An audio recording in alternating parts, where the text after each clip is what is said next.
This is the Sonos Beam. It's a brand new soundbar and it's also a brand new smart speaker. It's going to cost $399. It's relatively small. It's smaller than the Playbar or the Playbase. There are 4 full range woofers, bang, bang, bang, and bang. And there's a center tweeter, and then there's 3 passive radiators for more sound to come out of there. And out of all of those speakers, they create an array of 3 channels, a center, a left, and a right. But what's really interesting to me is that the inputs on this are not what you'd expect. There's power, of course. There's a sync button for, getting everything working together. There's an Ethernet port because Sonos always puts an Ethernet port on stuff. And then the only singular input on this is HDMI. The way that Sonos wants this to work is you plug HDMI in here, you plug HDMI into your TV, and then the standard called HDMI ARC tells the TV, hey, you've got a soundbar now, and all sound gets routed to it. So if you don't want to give up an HDMI port, you can also use optical audio out. This thing is going to ship with an adapter that allows you to use your optical out on your TV to the HDMI input on this thing. So for me, obviously, ideally, and now I know this isn't possible in all stores, but ideally for me, get the A70 as close to the Beam as you possibly can. Those A to B demos are absolutely vital. Now, one thing I found with that is, and I've never actually done this with any other product, but an ABA demo. So I start with the Sonos Beam, I then go to the A70, and I then go back to the Sonos Beam. Now, I know this has been spoken about before, and different people have different views on this. I always like to end up in front of the A70, but I think the fact for me, because they're right next to each other, it doesn't matter what I'm ending up with. I'm ending up in front of. But it's quite weird. Obviously, there's a psychological aspect going on here.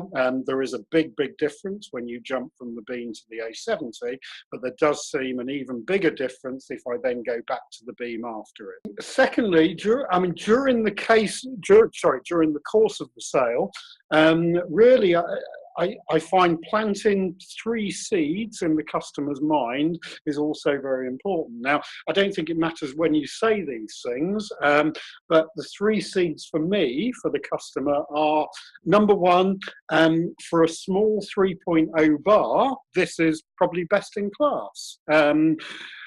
That's planted the seed in the customer's mind that there are other systems out there that could be significantly better there. My second seed that I always plant is, Sonos, like a few other companies, are actually a bit naughty in that they'll only let you hear what they want you to hear. I then add to that, having said that, obviously I've got the same music on my phone there. So that's just again little seed in their head, but maybe it isn't as good as they make it out to be. And although this is a seed, this also comes, I think this is an important question to ask early on, is it sound quality that's more important to you, or is it integration with other Sonos products there? And by asking that question, again, you're planting that seed that, okay, well, why is he asking me if sound quality is most important, or integration? So is it a case of just one or the other of those 2 things? So they're 3 things that I feel that you need to plant in the customer's head during the course of that conversation there. One of the other things I talk about is, and even if I'm not asked, I do tell them, one of the things we've lost now with the Beam is the ability to reproduce high frequencies wherever you are in the room. I then talk about the Playbar having 2 tweeters either side.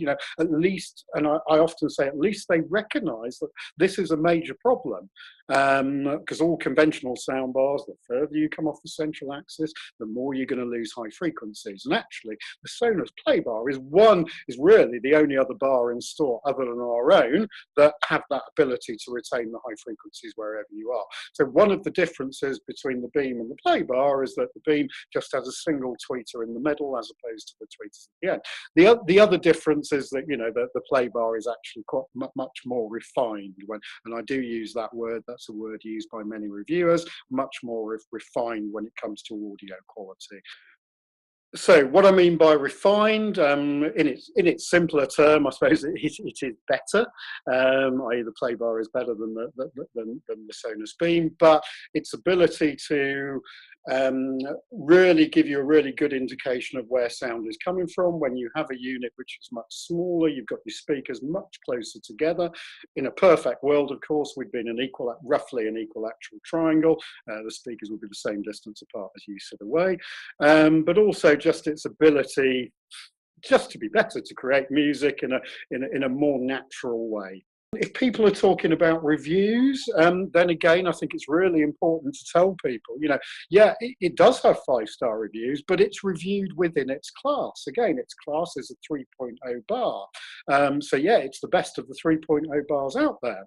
Again, it's no match for an Airsound bar when it comes to sound quality. Alexa, again, is something that comes up. It's come up quite a few times. My response to Alexa is that, as a company, we've had several meetings before releasing our products. It is something that we could have built in to our products, but we just felt at this moment in time, Alexa isn't quite good enough for where we want it to be. Here's the weird thing about Sonos' position. In the past, it got to create this beautiful garden of perfect music experiences. They had their own remote, they had their own router, they had all their own stuff.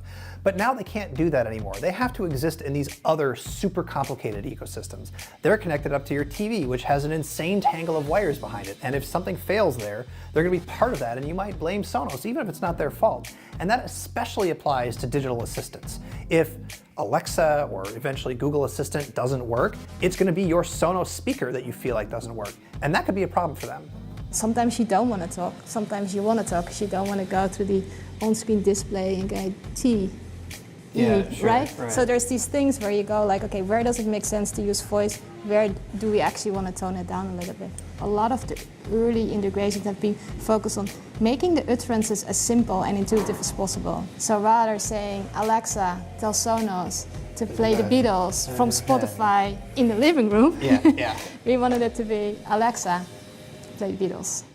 I then relate it to my own experience. I tell people that I've got an Alexa at home. It works probably 60, 65% of the time. But when something doesn't work 100% of the time, you tend not to use it there.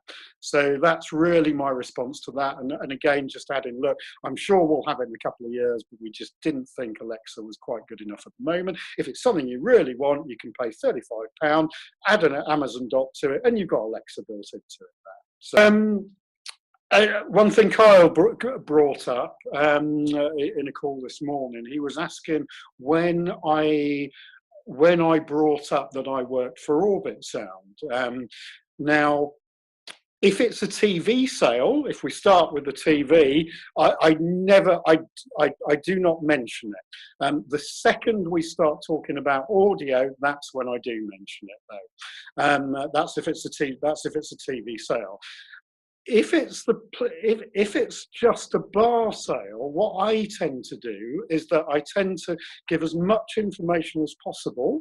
Now, I say that there are a couple of things that I leave out. I don't really talk about the automatic volume limiter, and I don't talk about the dialogue mode unless the customer brings that up, but I've not had a single customer bring that up yet. But I do give them as much information as I possibly can give them. And then at the end of that, I do say, oh, by the way, just so you know, I do work for one of their competitors. I do work for Orbit Sound. Would it be of interest, or could it be of interest if I could show you something that was £100 more, but it absolutely knocks the spots off the Sonos Beam in terms of sound quality? Now, if they've already got, and I've already found out that they've got speakers, other Sonos speakers in the room, then I'll add to that. Look, if I can show you something that's much, much better in sound quality, it won't integrate in the same way as it does, if you bought the Beam on there, but the sound quality is the main thing. Would that be of interest? Now, I've only had one person since the Beam came out who said no. Every other person has said yes, or I'll have that demo. So again, that's quite important.